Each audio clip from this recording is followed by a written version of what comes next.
बहुत होशियार है। जनता सब जानती है, लेकिन जनता यहाँ फंस जाती है कि उसकी मेमोरी बहुत वीक है। तात्कालिक चीज़ों को सामने देखती है और जो आडंबर खड़ा कर देते हैं, बवंडर खड़ा कर देते हैं, उसमें जनता भ्रमित हो जाती है।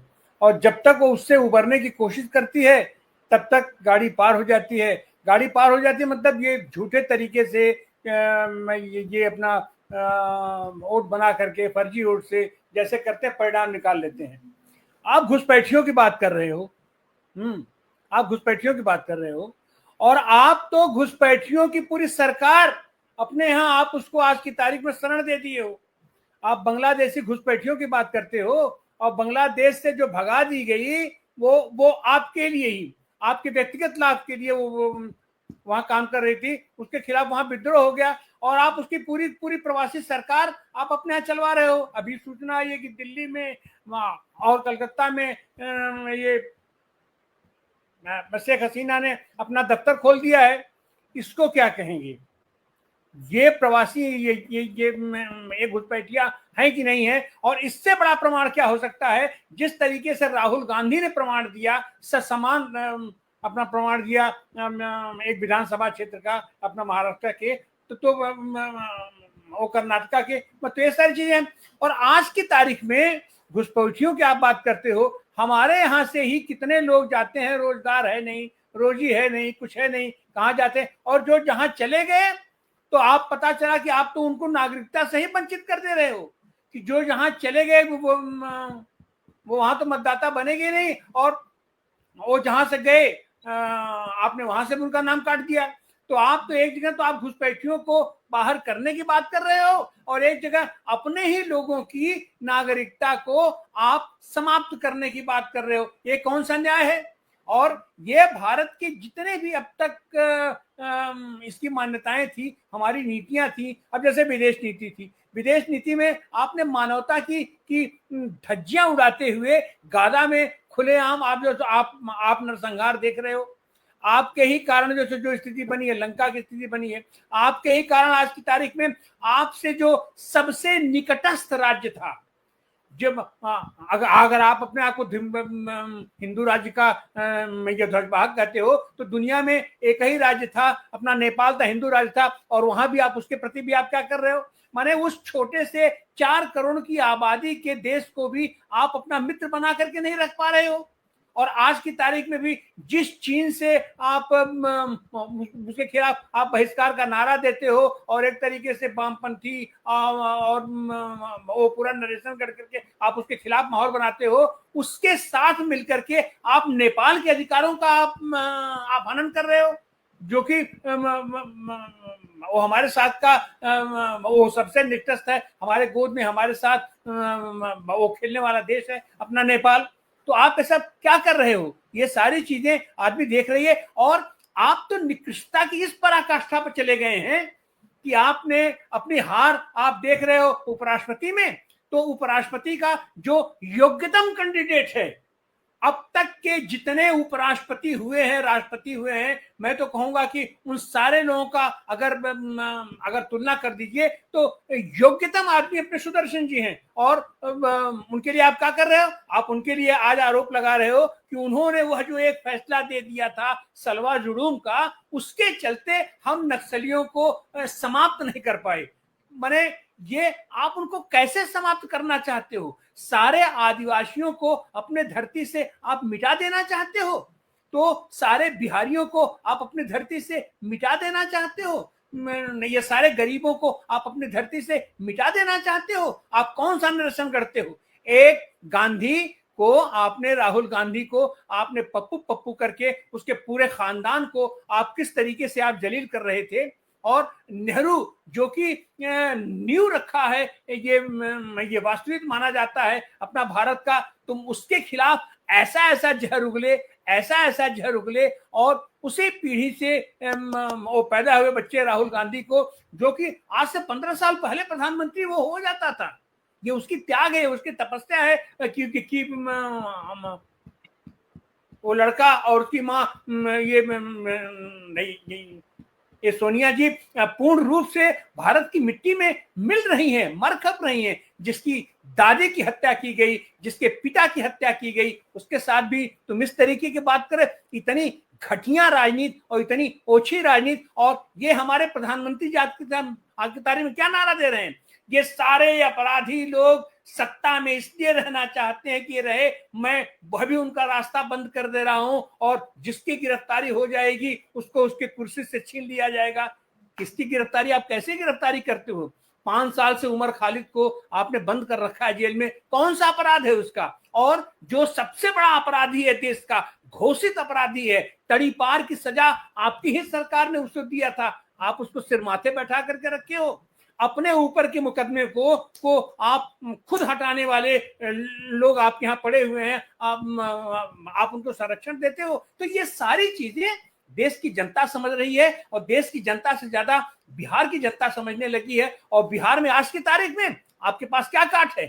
तुषार गांधी, जो जिसके रगों में गांधी का खून दौड़ रहा है, गांधी ये तुम्हारा तो पूरा खून खत्म हो गया, अपना उसमें तो सिंदूर दौड़ने लगा था, और उसके बाद आज की तारीख में खाली छलछल दौड़ रहा है, उसमें से खाली ये झूठ दौड़ रहा है। ऐसे ऐसे तुषार गांधी को भी आप अपने चंद गुरुओं के माध्यम से आप उसको जलील करने की कोशिश कर रहे हो। उस बिहार की धरती पर जो कि जिस पर खड़ा होकर के गांधी ये पूरी दुनिया को संदेश दे रहा था, सत्य हिंसा का पाठ पढ़ा रहा था, अपना सत्याग्रह का पाठ पढ़ा रहा था, और आज की तारीख में भी तुम उस तुषार गांधी का आपके पास कोई जवाब नहीं है, झूठे झूठे तरीके से आप आरोप लगा रहे हो। ये सारी चीजें जनता समझ रही है। ये जनता, हम तो ये कहेंगे, बिहार का चुनाव तो अभी होगा, अभी होने वाला है, होगा। अभी आप 7 तारीख को आप फरिया लीजिए, 7 तारीख को सारे छल छंद के बावजूद आप उपराष्ट्रपति का चुनाव नहीं जीतने जा रहे हो, नहीं जीतने जा रहे हो। और ये हार की शुरुआत आपकी हो चुकी है। आप जिस रास्ते से, जिस माध्यम से आप चुनाव जीतने की कोशिश करते हो, भैया आपने कितनी बेहूदे तरीके से आपका चुनाव आयोग आपको डिफेंड कर रहा है, वो आदमी डिफेंड कर रहा है आपको। ये सारी चीजें जनता जानती है। इसी तरीके की बात अब्बास अंसारी किया था, जो कि आपके ही सहयोगी दल का विधायक है। उसने क्या कहा था? उसने यह कहा था कि ये समय आने पर आपका केवल ये पोस्टिंग ट्रांसफर नहीं होगा, अपना सबसे हिसाब पहले लिया जाएगा। और जाहिर सी बात है कि देश में ये हमारा जनतांत्रिक राइट है कि जो भी आदमी गलत किया है उसको कानूनी दायरे में, शासनिक प्रशासनिक दायरे में उसका हिसाब लिया जाए, और उसका हिसाब लिया जाएगा। और उसका हिसाब आपके चुनाव आयुक्तों से भी लिया जाएगा, आपके सारे शासन प्रशासनिक लोगों से लिया जाएगा, और आपसे भी लिया जाएगा। मोदी जी, शाह जी, आपसे भी लिया जाएगा, सबसे लिया जाएगा। और ये लिया जाना, लेना हमारा कर्तव्य बनता है, हम सारे नागरिकों का कर्तव्य बनता है। इसीलिए ये बौखलाए हुए हैं, ये सदन से भाग रहे हैं, देश से भाग रहे हैं, दुनिया से। सदन में तुम्हारी औकात हैसियत नहीं हो रही है कि तुम सदन में खड़ा हो जाओ, ये बात करने की बात ही छोड़ो, और तुम जो तो बहुत बड़े नेता बने हो, कर रहे हो। और जिस तरीके की हरकत लंका में हुई है, जिस तरीके की हरकत बांग्लादेश में हुई है,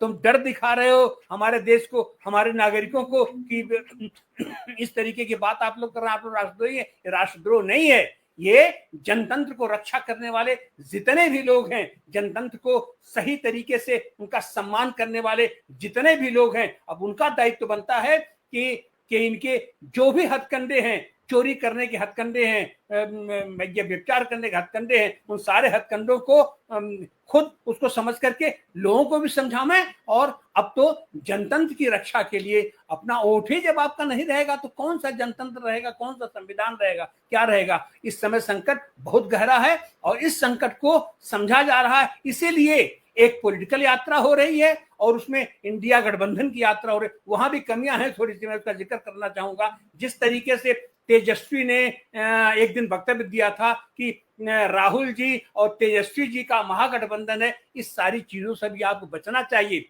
आपके साथ वहां पूरा का पूरा इंडिया, पूरे देश भर के सारे लोग आपके साथ खड़े हैं और आपके साथ सारी कम्युनिस्ट पार्टियां वहां लगी हुई हैं आज की तारीख में वो उसका प्रतिनिधित्व वहां करने की, जबकि कम्युनिस्ट पार्टी के ऊपर आज बहुत बड़ा आघात हुआ है। उनके महासचिव, पूर्व महासचिव वो सुधाकर रेड्डी का निधन हुआ है। वो सारे लोग हैदराबाद में वहां चले गए हैं, लेकिन उसके बावजूद भी इस दुखद घड़ी में भी आपके साथ एक महासचिव आपके साथ कंधे से कंधा मिलाकर के चल रहा है। वो संदेश देता है कि देश में जब भी विकल्प बनेगा, बिना कम्युनिस्टों के विकल्प नहीं बनेगा, बिना समाजवादियों के विकल्प नहीं बनेगा। और कम्युनिस्ट और समाजवादी जब एक साथ होंगे तो ये एक इतना मजबूत पिलर है, सत्य पर आधारित, निष्ठा पर आधारित, कर्तव्य बोध पर आधारित, कि इसका विकल्प ये झूठे लोग नहीं दे सकते हैं। और वो परिणाम निकलने जा रहा है। और निश्चित रूप से जो दो धाराएं चल रही है गंगा और यमुना की,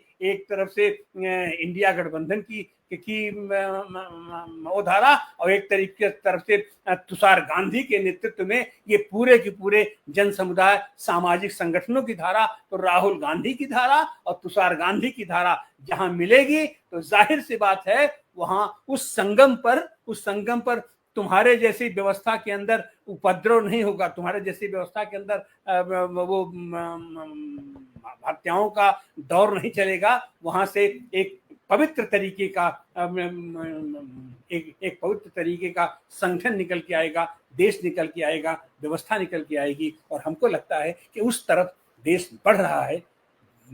आपका बहुत बहुत धन्यवाद, बहुत बहुत आभार सलीम साहब। तो दोस्तों देखा आपने कि किस तरह का परिवर्तन आ रहा है और किस तरह से दोनों लेवल पर, दोनों सतह पर जो है, वैचारिकी की सतह पर और जो सिविल सोसाइटी है उसके जरिए से, और राजनीतिक दलों का जो है वो मिलजुल करके, एकजुट हो करके जो है वो उसके खिलाफ जो है वो अन्याय के खिलाफ और शोषण के खिलाफ जो है वो लड़ाई चल रही है।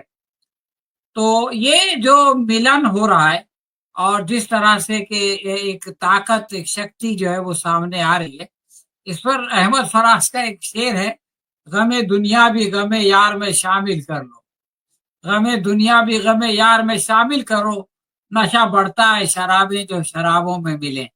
तो इस शेर पर जो है वो मैं अपनी बातचीत खत्म करूंगा और कल हम लोग 8 बजे फिर से इसी श्रृंखला में मिलेंगे। बहुत बहुत धन्यवाद।